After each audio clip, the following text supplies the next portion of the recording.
Hello, and welcome to this special update edition of Food Waste Matters, brought to you by the Fight Food Waste CRC and Honey and Fox.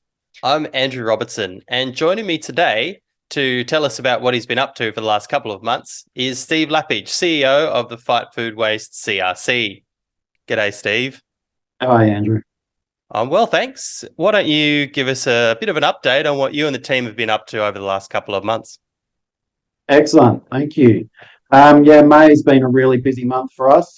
Start of May, we had the whole delivery team, which is about 30 now across our two divisions of Stop Food Waste Australia and Fight Food Waste CRC, and the board in town.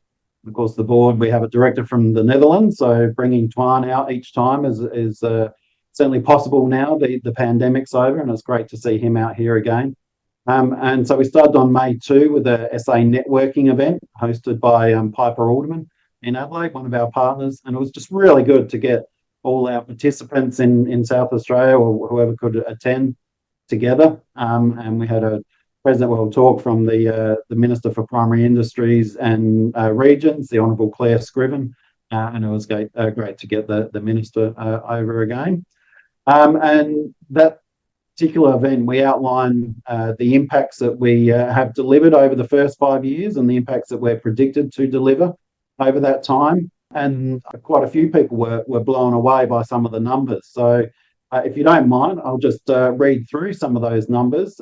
We've them on a postcard that can be circulated, and it will actually go out in our next newsletter as well. But just in summary, so we're at our halfway point in terms of Fight Food Waste Limited, given we had initial 10 years of funding and we're coming up to the end of our 5th year.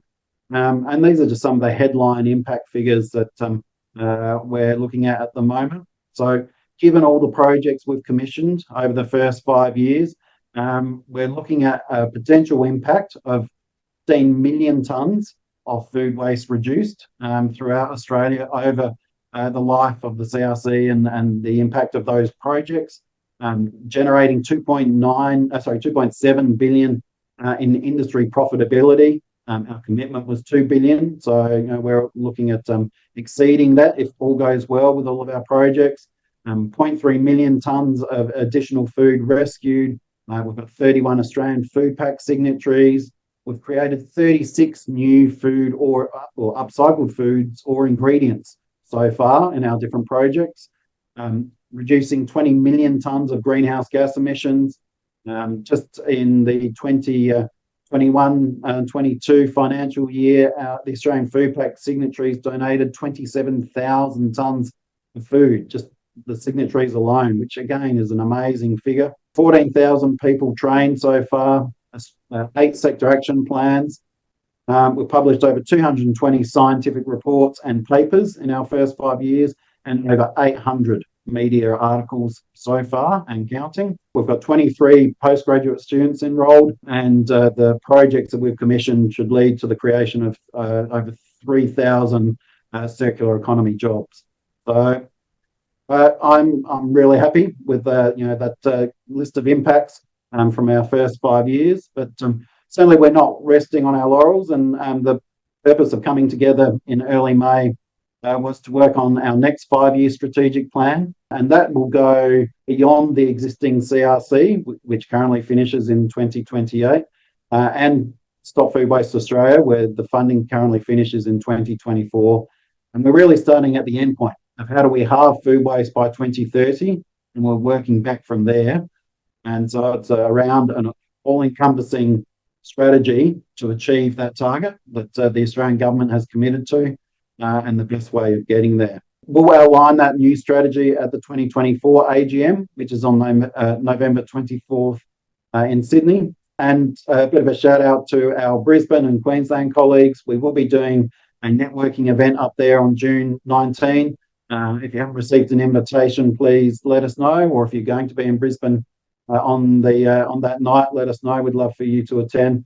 And again, we'll provide this update like we did in South Australia, and we'll also look to organise other networking events in Victoria later this year. And then, of course, we'll have our annual conference at the end of the year at KPMG in November 23 and 24. and we'll provide the update and the outline of the new 5-year strategic plan then. Wow, some pretty impressive numbers there, Steve. It sounds like you guys have been smashing it out of the park, but you've got a very ambitious target as well to halve total food waste by 2030. Are you feeling optimistic about meeting that target?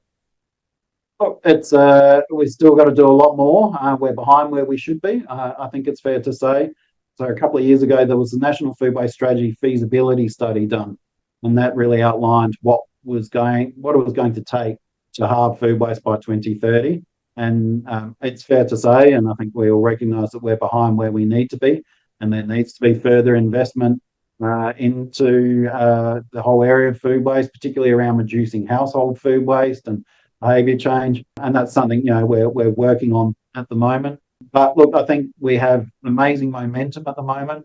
We've got the most amazing team that we've assembled, an amazing group of partners and participants right across the organisation.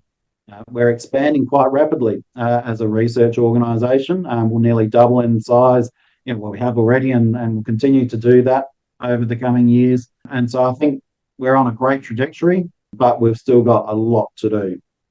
Even some of those targets I read out before, such as the 15 million tonnes, well, our original commitment was 30 million tonnes, and to really halve food waste, we need to go and double that again. It's more about 60 million tonnes over the next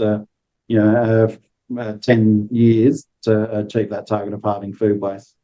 And so, no doubt, the next 5-year strategic plan will be absolutely central to those efforts. When can we expect to see the strategic plan finalised? Yeah, it's a process that will be going on throughout this year. We've done a couple of initial consultancies to feed into that, and many of our partners would have been approached for surveys or interviews regarding stakeholder feedback over the first few months of this year. We've now received all those reports, and they're all presented in May here in Adelaide, and now we're consolidating that into what is our singular vision and the potential structure of a new organisation. We're looking at other potential funding sources, so there's a lot going on in this space. It'll be evolving this year. We will look to be presenting it towards the end of this year, as I mentioned, at the November conference, but there's a lot to go on before then. Well, we'll certainly look forward to seeing the outcome of that process. Thanks very much for your time today, Steve. Excellent. Thanks, Andrew. Nice to see you again. You too. And thank you to our subscribers for joining us for today's update. I should mention, if you have any questions for Steve or the team at the Fight Food Waste CRC, please feel free to drop us a line. You can email us at hello@fightfoodwastehub.com.au, and we'll pass on your message to the team, and hopefully Steve or one of the program leaders can talk about the issues that are most of interest to you. Well, that's it for today. Until next time, keep up the fight.